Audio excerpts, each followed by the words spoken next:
Assalamualaikum warahmatullahi wabarakatuh. Akhir-akhir ini di Indonesia banyak demonstrasi di mana-mana, di daerah, di provinsi, di pusat.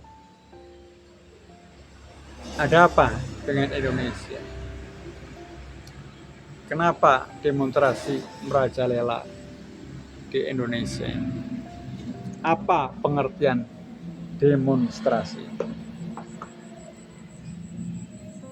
Demonstrasi secara umum merupakan suatu bentuk pernyataan protes yang disampaikan secara massal oleh sekelompok orang di tempat umum terhadap suatu kebijakan yang telah dikeluarkan oleh suatu organisasi, lembaga, pemerintah, daerah, provinsi, pusat, dan sebagainya.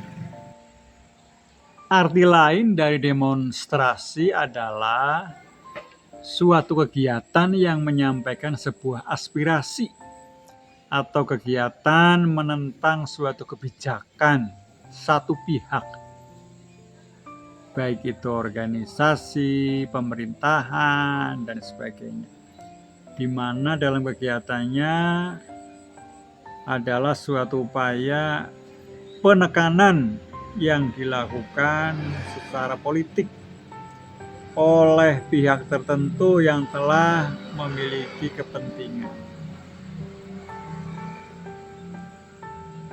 Menurut Kamus Besar Bahasa Indonesia, demonstrasi adalah suatu pernyataan proses yang dikemukakan secara massal atau unjuk rasa, dan juga suatu peragaan atau pertunjukan tentang suatu cara melakukan atau mengerjakan sesuatu.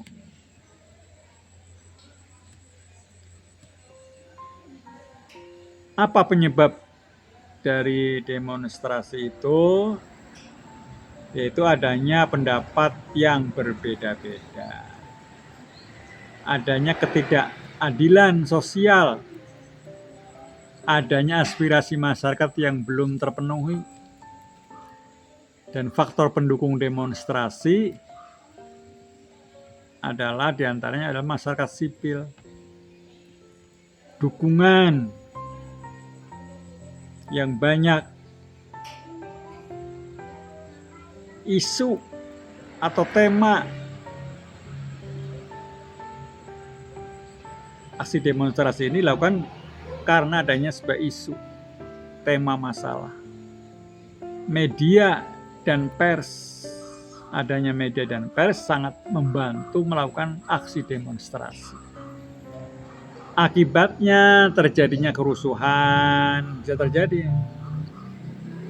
terjadinya kerusakan fasilitas umum, aspirasi masyarakat bisa diterima,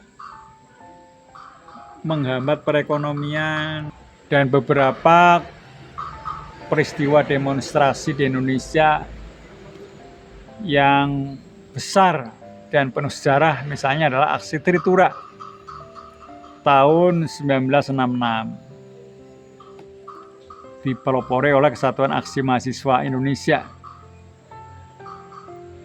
menuntut 3 tuntutan rakyat Tripura, yaitu pembubaran PKI, pembersihan kabinet dari unsur PKI, dan penurunan harga.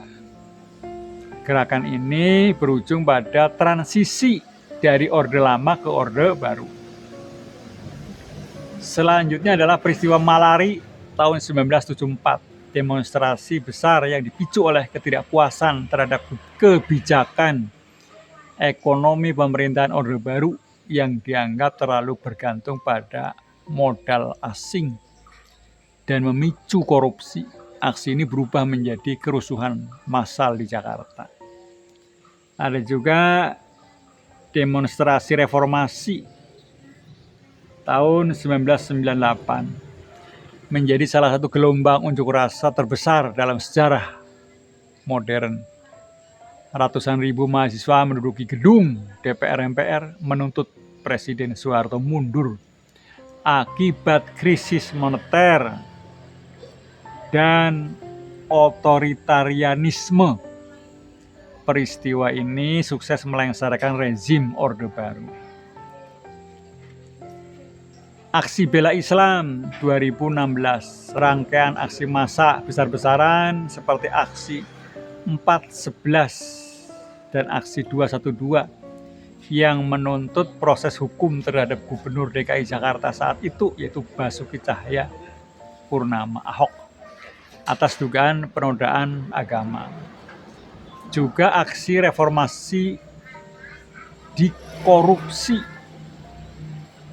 tahun 2019. Puluhan ribu mahasiswa dan pelajar turun ke jalan secara nasional menolak revisi Undang-Undang KPK, pengesahan RKUHP, serta menuntut pengesahan RUU penghapusan kekerasan seksual. Lalu ada juga demonstrasi penolakan Undang-Undang Cipta Kerja tahun 2020 sampai 2023. Gelombang penolakan terhadap Omnibus Law, Undang-Undang Cipta Kerja yang digerakkan oleh koalisi buruh dan mahasiswa karena dinilai merugikan hak pekerja dan lingkungan. Lalu aksi kawal putusan MK tahun 2024. Demo besar-besaran mahasiswa dan masyarakat sipil di gedung DPR RI untuk menghentikan upaya DPR menganulir putusan MK terkait syarat pencalonan pilkada. Dan masih banyak yang lainnya, sehingga akan menjadikan Indonesia berubah dari masa ke masa. Sampai saat ini demonstrasi benar-benar terus-menerus untuk merubah Indonesia kepada yang lebih baik lagi. Mudah-mudahan Indonesia tetap aman, damai, tentram, sejahtera, lahir dan batin. Itu saja dari saya, mudah-mudahan bermanfaat. Assalamualaikum warahmatullahi wabarakatuh.